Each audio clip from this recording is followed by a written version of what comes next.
ಹೈದರಾಬಾದ್ನಲ್ಲಿ ಇಂದಿನಿಂದ 2 ದಿನಗಳ ರಾಜ್ಯ ಸಾರ್ವಜನಿಕ ಸೇವಾ ಆಯೋಗಗಳ ರಾಷ್ಟ್ರೀಯ ಸಮ್ಮೇಳನ ನಡೆಯಲಿದ್ದು ರಾಷ್ಟ್ರಪತಿ ದ್ರೌಪದಿ ಮುರ್ಮು ಉದ್ಘಾಟಿಸಲಿದ್ದಾರೆ.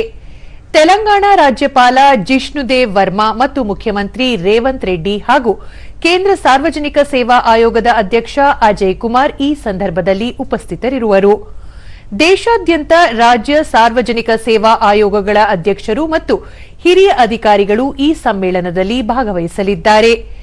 2 ದಿನಗಳ ಈ ಸಮ್ಮೇಳನದಲ್ಲಿ ಸರ್ಕಾರಿ ಉದ್ಯೋಗ ನೇಮಕಾತಿ ಪ್ರಕ್ರಿಯೆಗಳಲ್ಲಿ ಎದುರಾಗುವ ಸವಾಲುಗಳು ಮತ್ತು ಸಮಸ್ಯೆಗಳ ಜೊತೆಗೆ ಸುಧಾರಣೆಗಳ ಕುರಿತು ಚರ್ಚಿಸಲಾಗುತ್ತದೆ.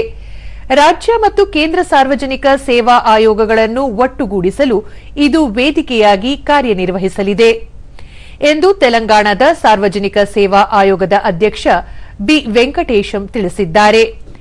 ನೇಮಕಾತಿಗಳಲ್ಲಿ ಪಾರದರ್ಶಕತೆ ಮತ್ತು ಹೊಣೆಗಾರಿಕೆಯನ್ನು ಹೆಚ್ಚಿಸುವುದು ಹಾಗೂ ನಿಗದಿತ ಅವಧಿಯೊಳಗೆ ನೇಮಕಾತಿ ಪ್ರಕ್ರಿಯೆಗಳನ್ನು ಪೂರ್ಣಗೊಳಿಸುವುದು ಸೇರಿದಂತೆ ಮುಂತಾದವುಗಳ ಕುರಿತು ಈ ಸಮ್ಮೇಳನದಲ್ಲಿ ಚರ್ಚಿಸಲಾಗುವುದು ಎಂದು ಅವರು ಹೇಳಿದ್ದಾರೆ.